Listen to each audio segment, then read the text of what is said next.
back to the Football Terrace. Hit the like button. Make sure you're subscribing. Turn on the bell notifications as well. Haters, they will not be here. They will not be here. Man United turn it around with a brilliant second half performance. Yes, I'm happy with the comeback. Yes, I'm happy with the goals. But it was the performance that I am focused on. They showed again they can do it. We just need to take what we did in the second half and do it again and again and again and again. Because that is what I want to see. That second half is exactly what I want to see. And then improvements from that point. We're going to delve into it in more detail. Make sure you're hitting the like buttons and subscribing as I say. That was a nerve-wracking game. I lost my head at halftime. Genuinely, I'm in the group chat telling people they talk about letter of the laws, they can do one, don't bother coming on for a month. I'm losing it. Weren't happy with the performance. We looked a little flat. We conceded a goal after De Ligt was made to stay off the pitch. Yes, there was a little bit of blood on his head, but this rules for rules' sake is crazy, and we'll get into that a little bit later. My head was hot. My head was hot. And then in the second half, Garnacho with, yes, and I will say it, a world-class finish. You don't score that goal unless you possess high levels of technical ability. You just can't score it. That goal is impossible unless you have high levels. To use your side foot from that angle to bury it in the far corner is sublime. The cross from Rashford was excellent. And the second goal, do you know what? I love that second goal so much because we pressed well. And I'll get onto our press. I'm going to review the whole game in a minute. We pressed well. We forced them into a mistake. We won the ball back high. A great ball into Bruno. Bruno, first time pass into Rasmus, who delightfully, eloquently, brilliantly, cultured finish, dinks it over Flecken into the back of the net. United win 2-1. I'd have liked another goal or two. But I've said it before. Look, everyone knows my stance on. I don't know if we can become. I don't believe we can become consistent under this manager. But I don't just want to win games. I want performances. I want us to show sustainability. I want us to show persistence within a game. Okay, that was there was a handful of good attacks in the first half, but we couldn't maintain that flow. And we should, with the quality of player we have on the pitch compared to Brentford. And the second half, we did it. So I'm happy with their performance. Look, the overarching game, the first 15 minutes were dreadful. Brentford were passing us off the pitch. We couldn't press in sequence. We looked like we were going to get battered. We looked all over the place. And we were a massive concern to me. They nearly scored in the opening minute. We weren't really creating chances. And I felt as though we were going to get absolutely run through. It was going to be a horrible day. That's how the first 15 minutes went. Then confidence started to come in. Then we started to improve. Then we started to create some opportunities. Now, we weren't sustaining the attacks. We have a good attack, moved the ball quite well. And then we'd be passed through so easily. Again, the midfield was so wide. I call it Ten Hag's Island, where we end up leaving one midfielder by themselves with the way that we attack. And it's problematic. And because of that island, sometimes we don't commit enough men forward. Sometimes we overcommit in the attack. And there is a lack of balance. That leads to nervousness. That leads to the basics not being done right by these players. And it becomes a domino effect. And then the crazy bit happened. First of all, De Ligt concedes a foul for someone near him in the head. Yes, he dipped his head down, but it was accidental in a head clash. And the reason why I say it's a ridiculousness to give that foul, if De Ligt goes in for a header, head to head, misses the ball, and the heads clash, no fouls given, it's accidental collision of heads, they're both treated and it's a drop ball. Should always be, that was the same thing. But then his head's bleeding. And I keep hearing this nonsense online, the medical team should have patched him up better.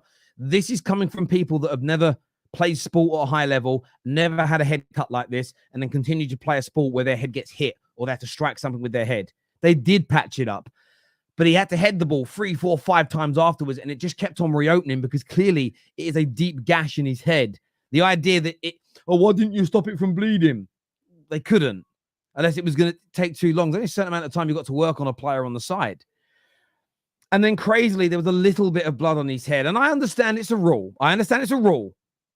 They're not allowed to stay on. They say it's to protect everybody's safety, but yet they let players spit.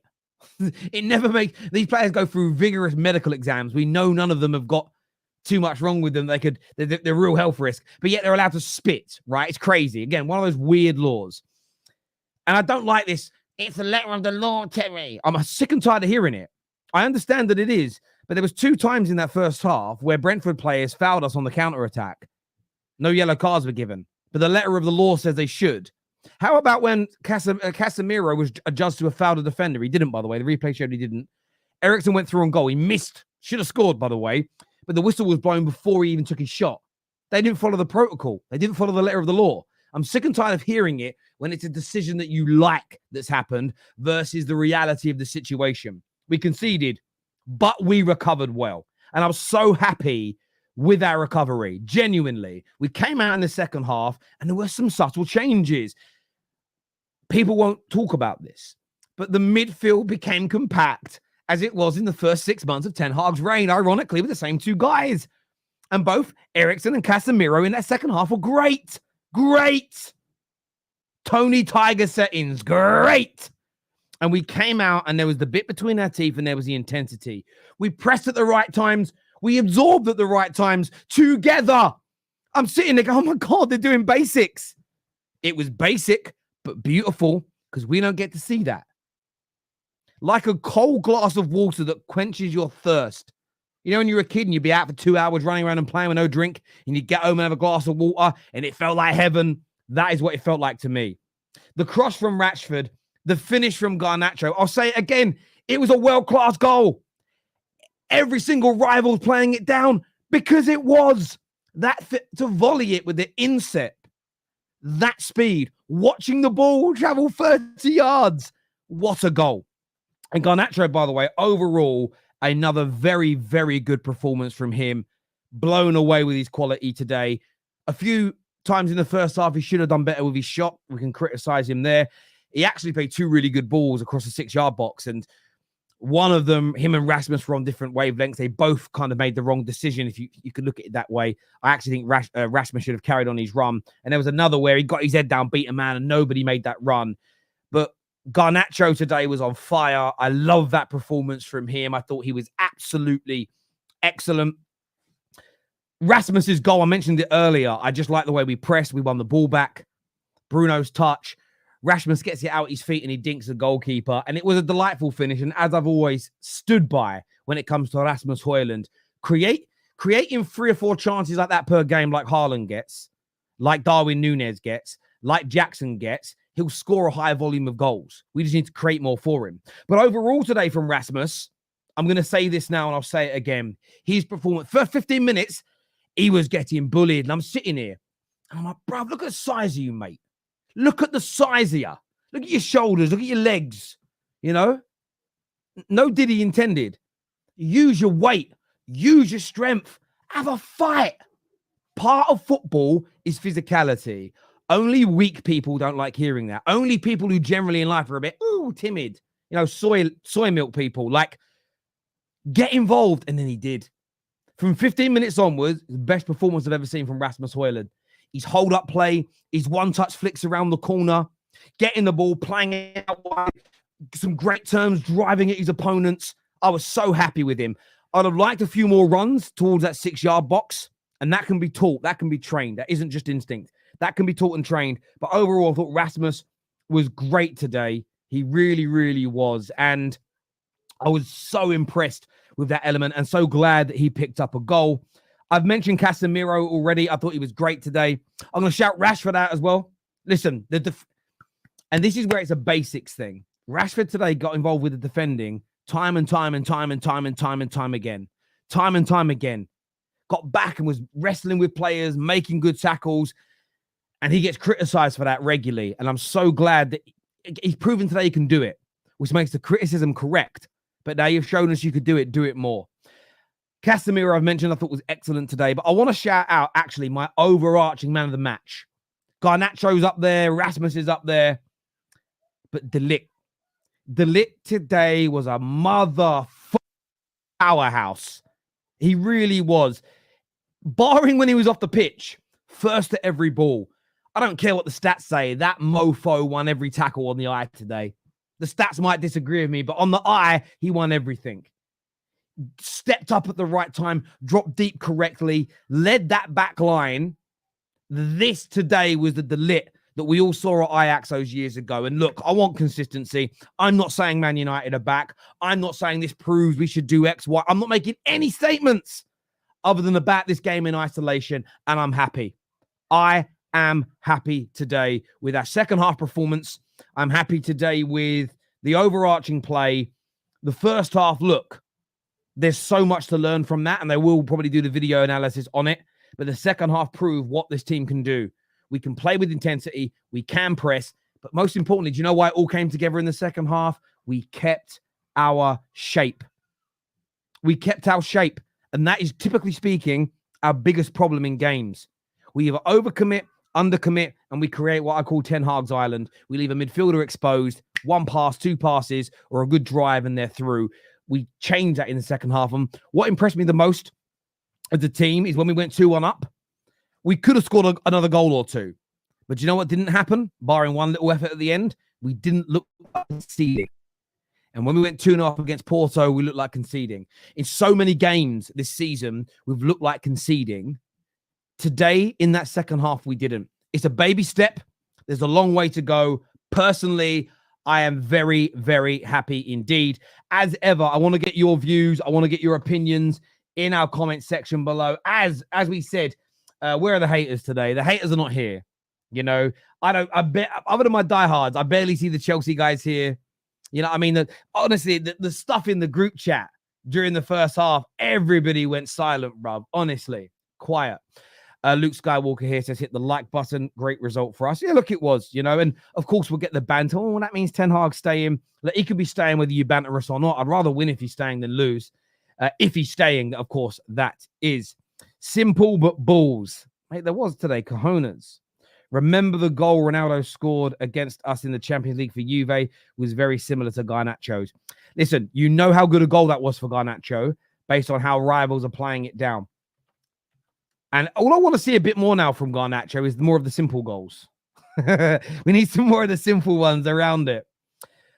So-called two best referees in the league, both Oliver and Taylor, give reds, must be demoted to the champion. I don't know what that's about, my friend. That must have happened in another game that I wasn't watching. So I'm sorry that I can't pass comment on that, my friend.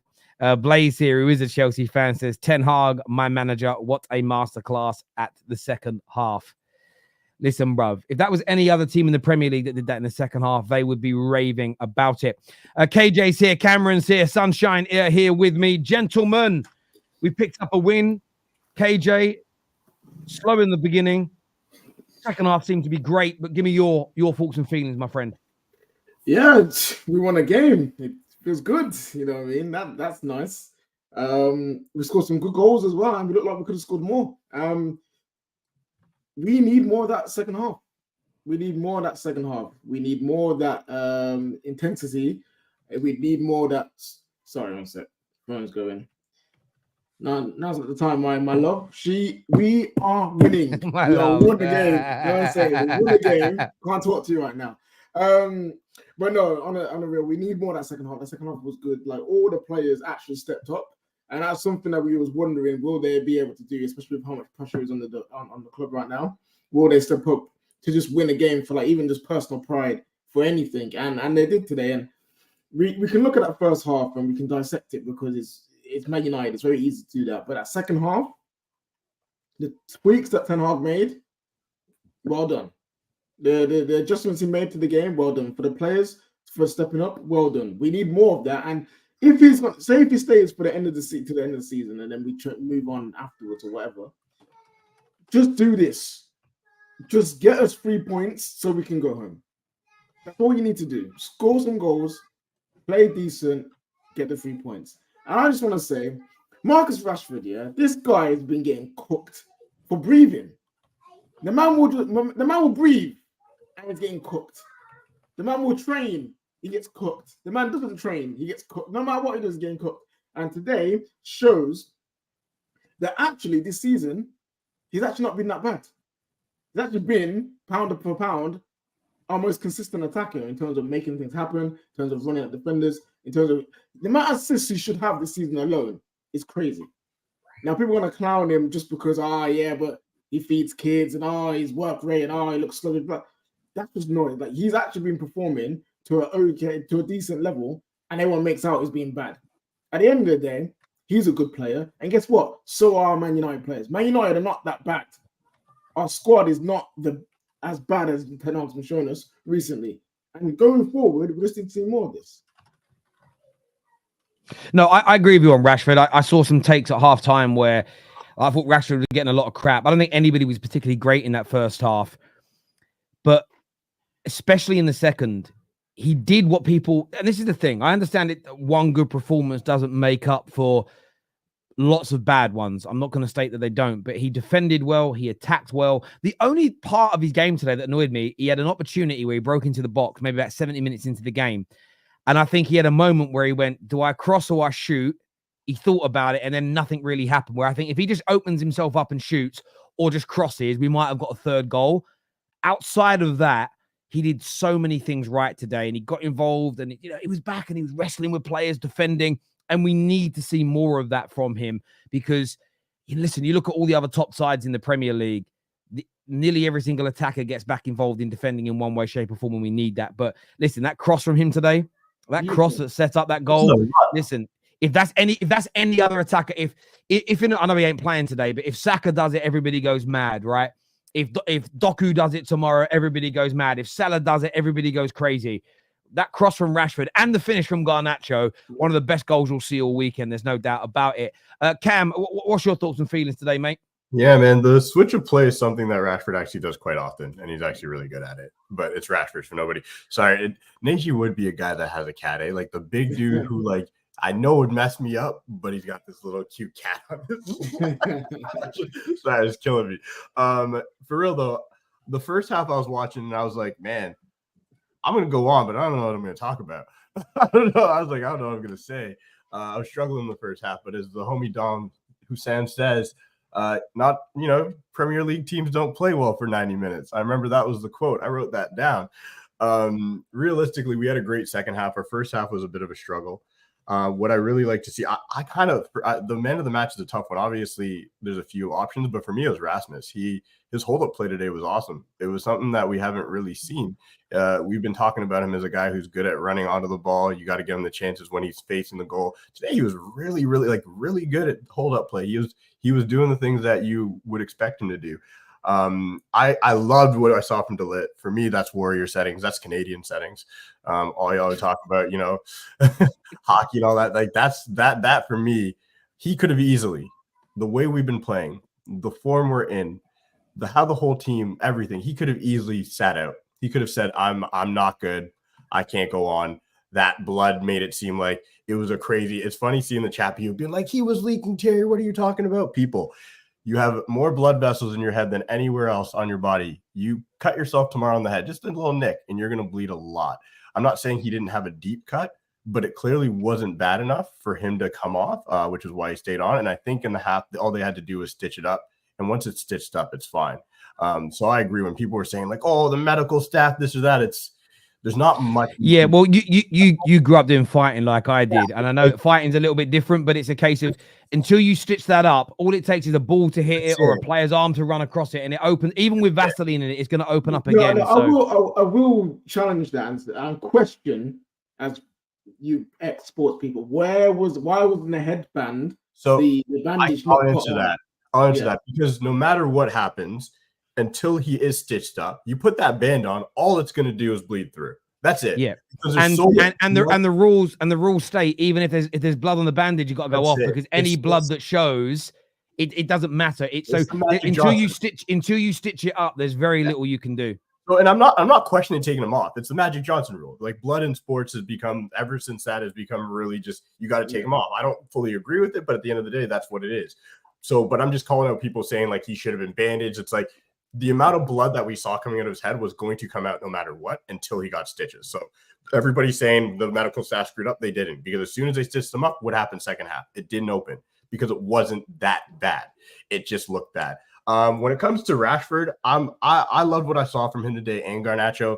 I do think there's some meritocracy we're seeing a bit this year with Erik ten Hag. I do think there's some, like, getting Garnacho in. Garnacho basically is nailed on for until he shows us otherwise. Today was an impeccable performance from him.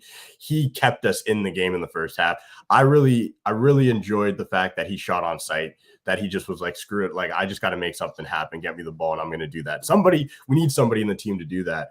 And then when you think about what kind of really kept us in the game was that one save from Onana that people probably won't talk about too much. There's no way he saw that ball. There is no way. You saw fucking come on with the hat, right? Onana didn't have a hat. They showed the view of the ball in the replay from what Onana was seeing, and it was sun. He had to see that at the very last minute. He already guessed where it might have gone. It was an unbelievable save. And I'm going to steal this from you, Najee.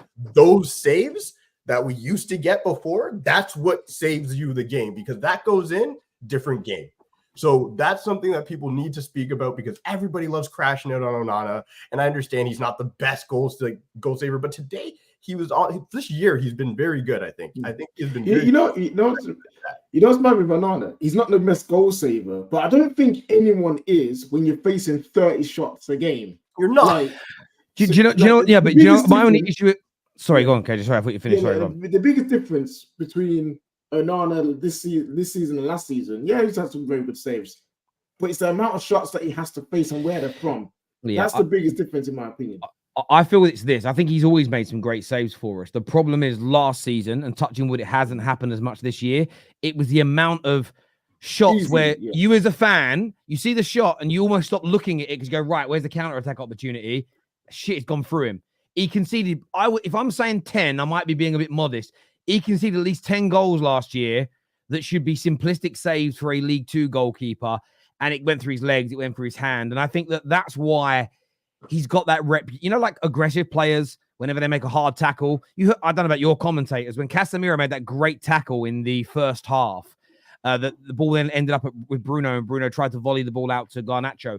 The commentators mind went, oh no, Casemiro, like he did something wrong. When you watch it was the cleanest tackle you'll see. But because Casemiro's got a reputation of being a dangerous tackler, the rhetoric's different. And I feel that way with Onana. He makes great save after great save, but I'm not going to lie, every shot that goes at him, I am nervous is going in. I can't seem to drop that feeling, and I hope I can. But every time a ball gets shot at him, I think, oh, is this the moment where it goes through him? But he is a good shot stopper. I mean, the stats prove it. He's one of the best shot stoppers in the league. So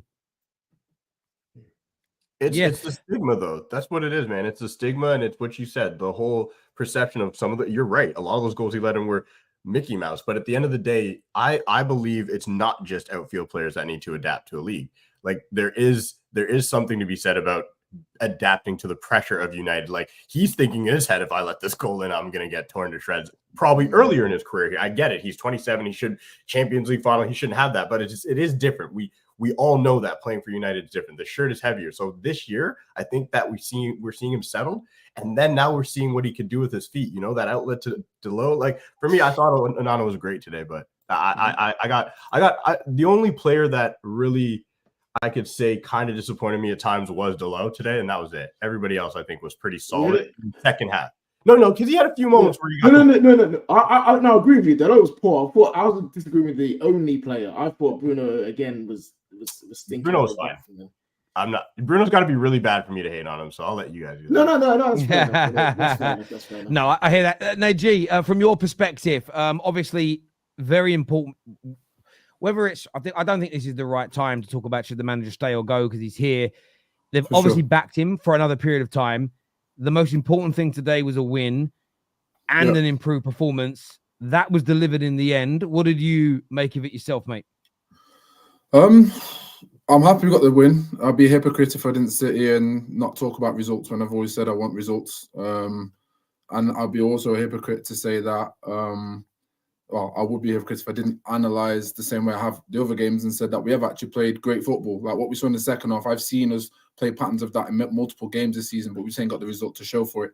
We've missed great chances, clear-cut chances. We spoke about stats earlier regarding Onana, etc. Stats still go for Manchester United in terms of, when we're taking shots and we're creating chances. So the ideology has always been there, in my honest and objective opinion. I've always seen a difference. I don't gain by saying that I've seen something different on the pitch. Like, Mallow, I beg, bro, not today. I've literally He's agreeing with me, though. He's agreeing with me. But yeah, I just think it was about time that we started to get goals from what we've seen. And again, the goals were cracking. But I'm with you, Terry. The simple goals are normally the hardest goals, and that comes with consistency and confidence. And when you have a performance that you believe you deserve, and then you go and bag goals, it literally gives you that boost that you need. It confirms, and I said it on your last show, it confirms that you are good enough. It confirms that what you're doing on the pitch has going to get you results. And one thing, and you'll know this through sport and yourself, it's genuine case that you'll have these down patches in life. And I feel like Manchester United, I'll forget Ten Hag in general. When shit hits the fan, that mentality we talk about, it has nothing to do whether you've won championships before. It has nothing to do whether you're performing at your best. You have to grind through bullshit in order to then get that feeling of success, because you have to have those experiences to then go, okay, I've seen where we've come from, and now we're now in a different confident place. Once you can ride out the wave and you get that, that's when I believe that level of culture that we've been begging for will come back. Every time we've had bullshit with the managers, by the way, I'm not saying there's no threshold to get rid of a manager. I'm not saying that. So for any of you that's an extremist out there, that's not what I'm saying. But if you can get through these situations and then end up having something positive at the end of it, you start to have this new belief system that, we're good enough, we can do X, Y, Z. And I feel like results and goals would have given Manchester United that a lot sooner if we'd have been clinical in certain situations. We were 6 points off top four, I think, or 7 or 8 maybe, before this game, if I'm right. Correct me if I'm wrong, no problem at all. But if you go and take 6 more points from the last couple of games where you've deserved to win based on your performances, already we're having different conversations. Already the feelings are different. Now, I'm not saying... You are right. Yeah, I'm not saying Ten Hag has been incredible at all. But I do believe most reactions are based off emotions, and I think most of them, yourself, once you're emotionally heightened, you will then get lazy with your perspective because you've already conceded to have this one idea. Like, we finished games and gone, it's been Ten Hag straight away. I'm thinking, have you actually analysed the game? We've created how many chances and how many have we bagged? Like, the style and system has to be good enough for you to get to a situation where you have clear goal scoring opportunities. If it was like LVG, where it was sideways passing and we weren't creating nothing, I'd say, okay, there's something wrong with the style. I genuinely would say that. But I don't believe that's where the main issues have been for every single game this year. And Najee, I totally get where you're coming from. When you look at today, an example I would give would be Rashford, to your point. It wasn't just the attacking elements. It was, look, we won today. I would be sitting down with him. I don't know him personally, so maybe I would word it differently if I did. But look how you helped us defend today. We won. But look what you did today. It's different from last time. How you got back and you tracked back and you got involved and you made better decisions in these areas and you did X, Y, and Z. It's about showing them that doing the right basic things is what leads to these results. And I think you have to kind of create that ethos of sort of promoting that positive side of things. In terms of individuals, a player that has had a lot of stick, I want to throw this out to the panel here. Rasmus Hojlund today. I thought he started off like he had looked in a lot of games where Pinnock was getting the best of him, getting to those balls first. But maybe from the 15th minute onwards, he seemed to win every duel. He was getting to the ball first. His hold-up play looked on point. He scores a great goal. KJ, this is what we want to see from our very young but still £70 million man. Yeah, and people need to remember this. He had a slow start this season because he missed preseason through injury. And in preseason, he's actually looking good for us.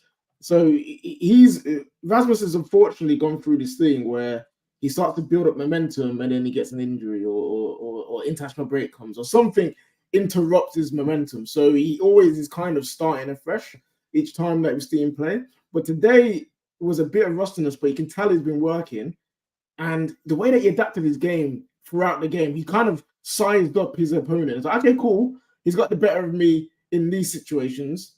Let me improve my body position. Let me improve my touches throughout the game and get the back. And he did that. And they did some nice little flicks around the corner to beat a man that he's been doing throughout that game. And I was like, yes, this is what we'd love to see. And he's someone that gets a lot of stick because he doesn't look the greatest on the ball. He's not as fancy or clean as other players. But what he does give you is physicality. He gives you speed. And he gives you that mentality because the man don't give up. And a lot of players in this team have given up, and we've seen it over the years. But Rasmus Hojlund is a player that doesn't give up. He always is trying. He always wants to make himself available. And he finished it off with a great goal, and which is where me and Najee disagree with the system point. But one thing I will say is give Rasmus chances. Give him 2, 3, 4, 5 chances in a game. He will at least bag one. And today was an excellent finish. And the disappointing thing for me today, that the only thing I think Ten Hag is wrong, personally, is taking him off. Because I know you want to manage him. I know we've got a big game in Turkey. But I disagree. You got to play. You got to take him off. He's, in my opinion, like this is the thing where if he were to keep playing and pick up like a small muscle injury or whatnot, like this is one of those games where the second half we look like we're in full control and we have to be able to use our bench. Like, no, I hear it, but the problem is he's better than Zirkzee as a striker. But this is what I'm saying. Zirkzee right now is not up to speed. He looks slow. He looks sluggish. He's not fit, and he was not doing what he was able to. What Rasmus was able to do up front, and I was feeling like, us not being able to keep the ball up top. I think the Zirkzee. Like, there's a lot of people coming at Zirkzee. I'm in multiple group chats. People like Zirkzee. I'm not convinced. I saw Gigi saying. I saw other people, not just him. Lots of people saying it. And I'm just like, when he came on, he won a couple duels. He did hold the ball up. He did have that one little mess up. But at the end of the day, like, we know Rasmus is a redliner. And I use that line as basically there's a point in a game where I'm sure the physios, because we look at it, he comes off basically around the same time all the time now. Even the commentator said Rasmus is going to come off soon. Like, we all know. So that means he has a red line point, and that's due to muscle injuries. We will not win many games if he's not scoring goals. And I think what we've seen today was him getting reps. You said it perfectly. Like, you got to get reps. Like, the guy is not going to be flowing with the team in and out, hurt or whatnot. So I agree with everything you said, except taking him out, because I think we have to be able to see out games when we have injury risks. Yeah, like that. do you know what? I get where both of you are coming from with that. I think if we end up conceding, right, and become a little bit flatter up top, then I think you can say you're right, because we saw the game out with no real threats. Again, 2020 vision is hindsight's 2020 vision. I think the right decision was to bring him off.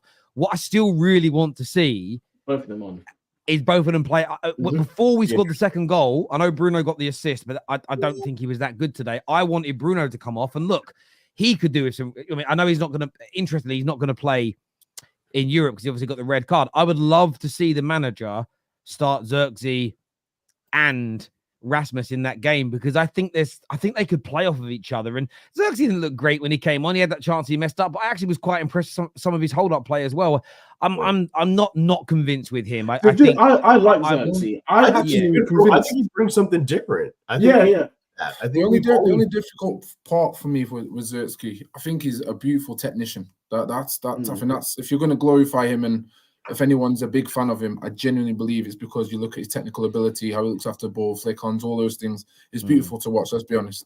But I'm not going to say this with disrespect. I'm not. I know how the YouTube world is, but I genuinely mean this when I say this.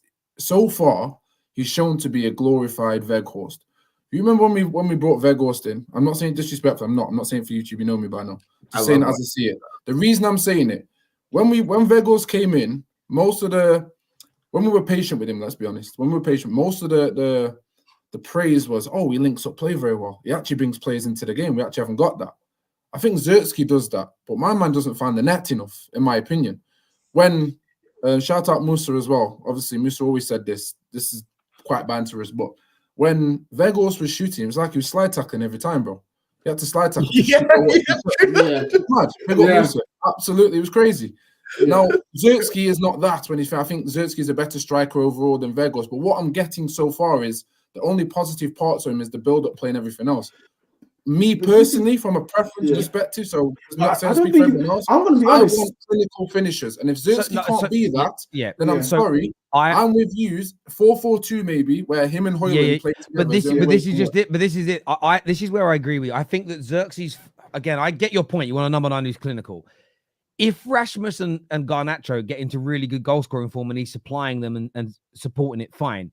But if they're only scoring at the rate they are now, we need a number 9 that scores. You know, we saw it with Liverpool fans when Mane and Salah were both scoring high levels of goals. They didn't care that Firmino didn't score. But we all said to them on streams, "You're right, he's brilliant." But as soon as the goals start to dry up from the other two, Mose didn't, but Mane started to. Suddenly, they started focusing on, we need a striker that can score some more goals, because sometimes we like what we like when everything's working, and then we start to notice problems afterwards. As an example, a lot of City fans always talk about a lot of City fans always talk about how Grealish is not a flop, but that's because they're winning everything, and they're not overly focused. If they weren't winning as much as they were, but Grealish was still performing the same level, I know they'd be calling out his lack of numbers. But I like the idea of both. Where I feel a bit sorry for Zirkzee is that he has come into the team and look how bad we have been overall.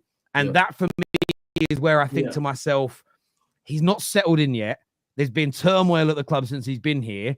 I think there's a good player in there. Equally, look, you got to remember what we paid for him. He was a 30-odd million pound player. He isn't, when you think about this now, when you think about what the best strikers in the world are worth, we paid 1/5 of that, which means he is not someone that we're banking. Yeah, we're not banking. Exactly. We didn't buy him to be our star. Rasmus is meant to be the guy. And what I saw from Rasmus today, and I get all the criticism, and I get when Staffy has said he wants him to score some more of his own goals back at the end of last season. Literally the 2 next games, he literally did that. The next 2 games, he created his own goals. But what I saw from Rasmus today in the hold-up play, I've been waiting for this a long time. Now, I'm not just going to sit here and do the typical online thing of, see, I was right, I told you. I knew he was capable of today's performance. I now need to see that on a more regular basis, because if his hold-up play could become like that 80% of the time, scoring more goals as well, creating and opening opportunities for other people, he is worth the money that we paid, because there's a player in there. What I saw from him today on the ball is what I watched. When we signed him, I spent hours watching footage from Atalanta internationally, and I was seeing a player who could get the ball, flick it around the corner, could play a 1-2 and move it. And I made a point back then and said that it will never be as good a finisher as Haaland. But I said, I've seen on the ball, I think he could be better. That hasn't been demonstrated in any way, shape, or form consistently enough in the last 12 months. But what I saw from him today was amazing. My only message to Rasmus would be more of the same, please. More of the same. Consistency now, because you've shown us you can do it. And you did it today against a very good team who are defensively considered very sound, who everybody predicted to beat us. West Ham come up next. They're a shit show right now. I need to see that again from Rasmus next weekend against West. No, we do. He needs to do it again now. We need the same performance again. Yeah. So I'm seeing a lot of people comparing Zirkzee to Fellaini, which is completely incorrect. Which it's wild that you like Fellaini is more like, bro. That's it, man. Fellaini can only control the ball with his chest. Like Scott McTominay than anything. Like those two are more comparable when it comes to like what their impact was. Come in, score a goal, use their side.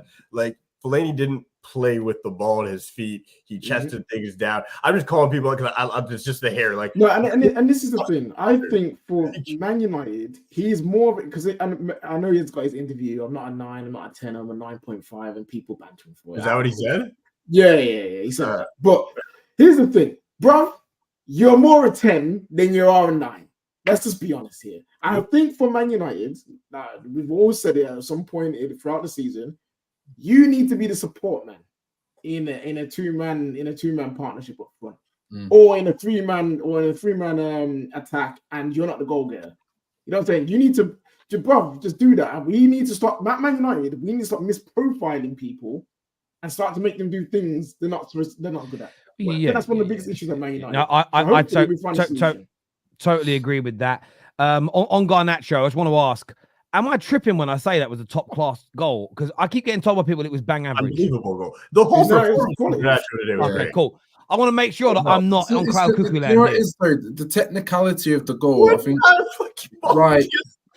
Come on now. So, first off, most players can't get their feet sorted out in time to hit that goal. Never mind, get it on. You just got to work out maths. Go on, sorry, KJ. Go on, bro. I was about to say, when are volleys, first time finishes, being seen as average or crap or bang it? Like Like, what's going on here? Right, put it this way. We missed Amad Diallo missed a clear-cut volley.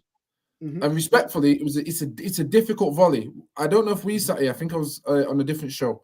We sat here and we're talking about it, saying that is a very technically difficult goal to even get it on target from the angle. Everything's difficult. Now we've scored one, different player, of course, cool. But now we've scored. It's almost like average goal. The technicality to be able to do that and angle the ball is It's not just our fan base; it's also rivals as well. But here's the thing: it's because again, it's the player that does it. Because Garnacho he don't look nice. He's a headless chicken at times. He just keeps going and going and going. I agree with this. Doesn't look like when I watch Garnacho play football, I understand he doesn't look like Silky or whatever, but the kid when he's running with the ball looks like a menace. Like it looks like for me, I would not want to be tracking back with Garnacho running at me. He looks like he's going to do something to you at all times. People don't care about that. They don't care. I know, but I think we as a football platform, and I'm gonna keep doing it anyway. You guys don't have to join in. I do care about people's eye tests and their opinions, but your eye test alone cannot be the yardstick. And the example I give is this. You mentioned Don. I mentioned Don again. Don does this all the time with Saka. He'll sit there and say, "Well, show me what he does if he isn't getting goals and assists." And whenever you question Don, and if I'm saying this wrong, shoot me down, KJ. I know you're always backstage on these shows, and sometimes you're on them. He'll say things like, "I want a player to be consistently involved and always be a thorn in their side and causing problems." And that's what Garnacho does. And he does things that annoy me. There are times where he goes to take a man on and he might kind of step on the ball a little bit, or he goes to turn on the inside and the player sees him. But I sometimes think there's two things. We forget that we are not a well-oiled machine yet as a team. And I agree, there's things that I want to see him coached on better. But at the same time, the same fans that hate Garnacho will sit there and say things like, our manager can't coach, our manager is ruining players, our manager damages all of our technically gifted players. So based on your eye test of who's technically gifted versus who isn't, you say he's ruining the better players, but yet you're shitting on the players you think are not as technically gifted that are also not improving fast enough. The hypocrisy is crazy. I'll stand on this stance forever, and the only way you can change my mind is by disproving me. You can't score a goal like he did today if you don't have high technical ability. You can't do it. You can't score the overhead kick. You can't get none of those things. You can't do them. You can't do it without high technical ability. Rasmus Hojlund, some of those touches and flicks around the corners, that finish, that is technical ability. It might not be the step overs and the flip flaps and the drag backs and whatever the fucking skills are called that you like, but those skills are important. Even the skill for him to create. Oh, sorry, go on. Even the skill for him, one thing he does extremely well, and Rashford used to do it a lot more. He doesn't do it as much. When he creates just a little bit of space, just enough to get a shot on target. Like when he does that little tap and he's going full speed and he still gets the shot off. Today for me, when maybe he recognized it, the sun, I was like, guys, the sun's in, is like, keep shooting. Garnacho took like 4 shots all on target. That takes technical ability. Yeah. Like shooting, like we see Nicholas Jackson, who I'm not hating on this much this year because he's scoring some goals, but we see this dude miss the target multiple times, and people are like, "Oh, well, he's techie. He brings guys into the game." Yeah, no, he is. That's funny as well. What you said today as well. Rashford does the flip flaps, the drag backs. He does all of those things and still gets cooked for doing that. So this is what I'm saying. It depends. And some people, when they think of technical ability, they want someone who is sort of Frankie de Jong-esque, and they're really comfortable in close, compact spaces on the ball, very much an Iniesta or a Paul's goals. And that's even the problem when people say technical ability, because you could line 10 people up against the wall and say, describe to me what you consider high technical ability to be in football. You could get 10 variations of the answer, which is why there has to be, and again, for different roles, it's different. That's why there has to be facts that back up your opinion. And I think for attackers, goals, assists, and level of creativity play a key component. I saw a tweet yesterday that says, surely we have to be adults enough now to admit that the only players that have consistently high GA over the history of football have been the best players. And I sort of read it. It wasn't the most well-worded tweet, but I read it and thought it's true. And then you get people talk about Ronaldinho or Maradona. And it's like, well, go and I've done this for years. You go and look at their GA per game and it's fucking high. The problem is that we just didn't have the access to the information, but we knew watching it while they were the best. It's because they look good. Oh, Raheem Sterling, that's beautiful. Oh, unlucky. They looked good, but they delivered at the end of it.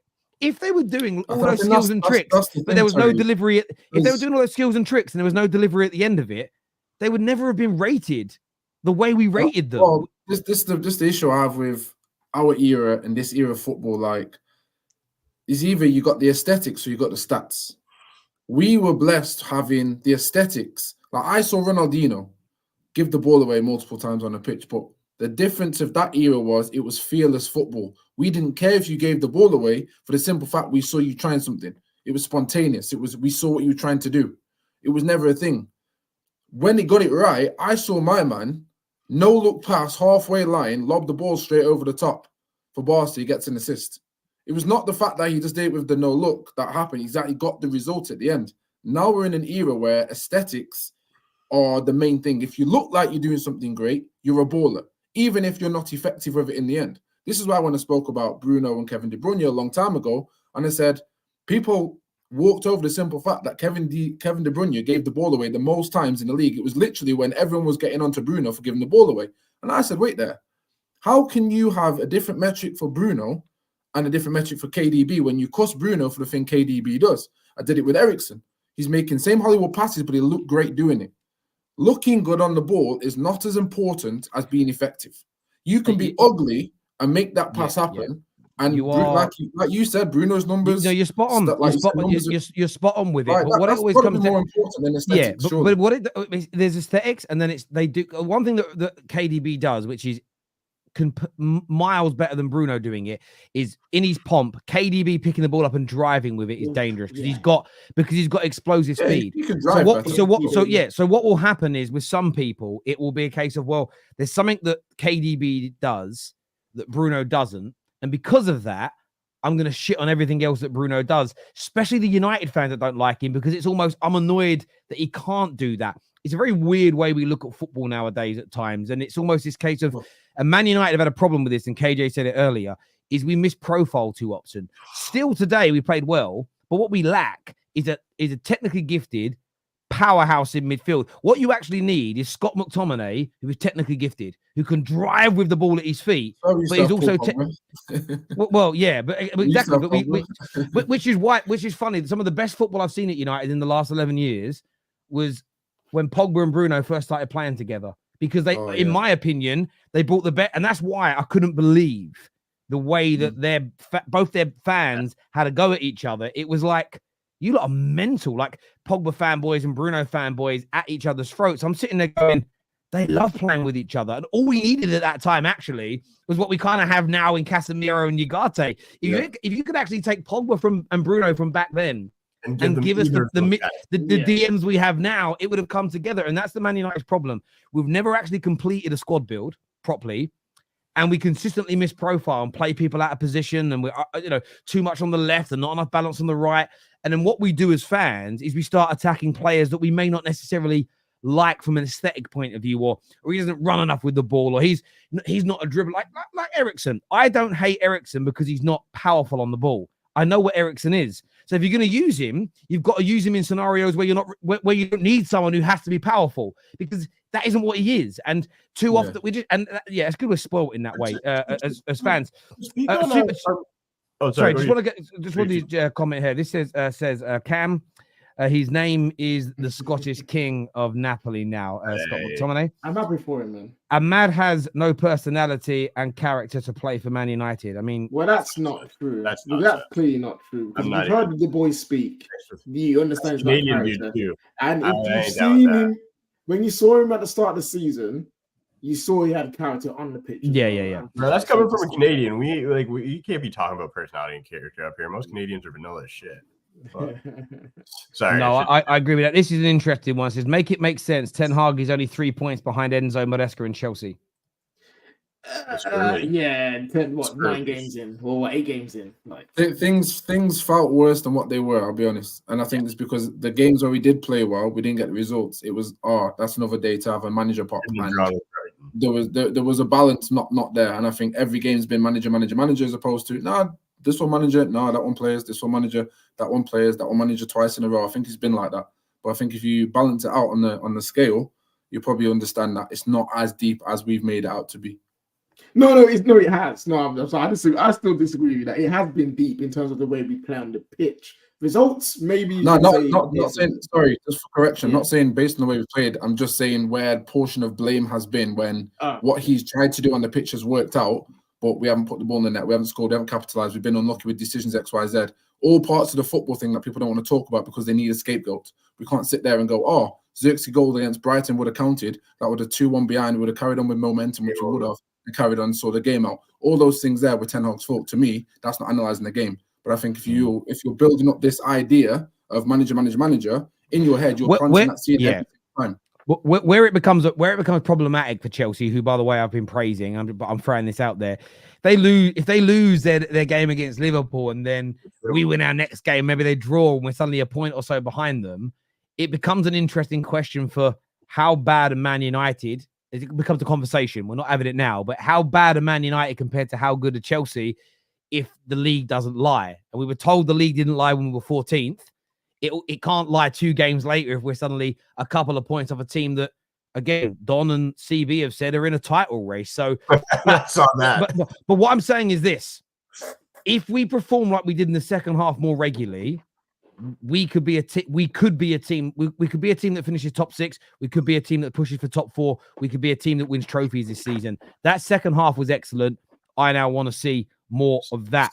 Look, viewers, I want to say a big thank you. Real quick, go on. You go, just because it's like the midfield thing came up, and it's no surprise. And I know this is going to be a bit hyperbolic, but it's no surprise that our midfield looked the best since it has in a long time. When you have the 3 that have looked the best since, I'm trying to make sense of this, but Casemiro, Eriksen, and Bruno were our best midfield in that year that we looked the best, and they look the best this year again. So it's all about getting it right, timeliness. When you brought up Pogba, Bruno, and having a Casemiro or Ugarte at the right time, now we're missing an Eriksen who's younger, who has legs to fit in what we have at the current moment. Because I think, but that's where Staffy is right. That's where Staffy was right in the summer. As much as I think Ugarte is good at what he does, if we'd have gone and bought, I know he ain't been fit much this year, but if we'd have gone and bought a Frankie de Jong as an example, if we'd have gone and bought a Zubimendi as an example, and you put that in there, there's a difference there. But Ugarte's not for now; he's for future. No, I understand that. That's why I'm not annoyed about the Ugarte signing. It's what else we don't have. I wouldn't. Again, that's where me and Staffy. That's where me and Staffy I think are a little bit different. I know he's not here to defend himself. I don't take that out on the player that I didn't necessarily want. I look at the club and say you've got to buy more. But I think that equally, though, even if you had all those players, if we play Ten Hag's Island where we empty the midfield and it's one guy left by himself, if you're up against a team that's got legs in it, you're in trouble still. So you've still got to stay compact, because Man City are looked at as the best team in the world. Great. That's because they stay compact. In and out of possession, they are rarely exposed, and we need to get better at doing that. But look, I want to thank everyone who's tuned in, everyone who's hit the like button, everybody who's subscribed. We're back after Bournemouth versus Arsenal, so I've got to go and watch some more of this game. Until next time, this is going to take you through to Hassam's stream. So we're going to see you all again in about an hour or so's time. Take care. Goodbye. God bless. And we'll see you all again soon. Peace.